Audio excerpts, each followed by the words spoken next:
passaggio all'interno dell'ospedale, quindi è già circoscritto e messo in quarantena e in cura.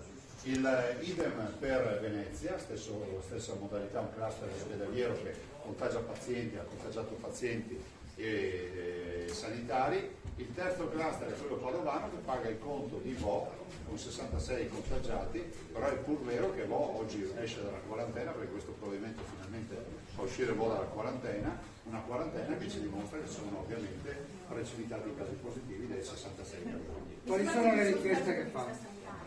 Ma guardate, io sono sempre positivo, dico che al momento la situazione ce l'abbiamo sotto controllo, poi siamo davanti a un virus che è temibile, è insidioso e potrebbe cambiare, diciamo, le regole del gioco con molta velocità, quindi ci vuole prudenza, non abbassiamo mai la guardia. Però in questo momento noi abbiamo 163 persone in cura, delle quali 47 in terapia intensiva. Questo è il bilancio del Veneto. Il Veneto si sta attrezzando ancora?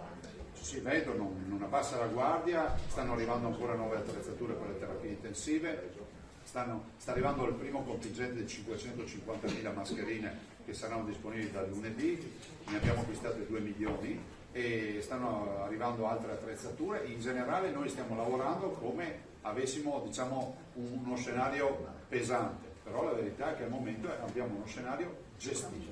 Ma il Veneto è più grande? Ma questa è in assoluto la crisi più grande, lo dice uno che sta a 5 commissariamenti sulle spalle, dall'alluvione alla tromba d'aria, a Vaia, ai boschi, il terremoto, però questa è una crisi nella quale non c'è l'evento meteorologico dannosissimo e poi si inizia a ricostruire dal giorno dopo. Con questa crisi si entra nella crisi e come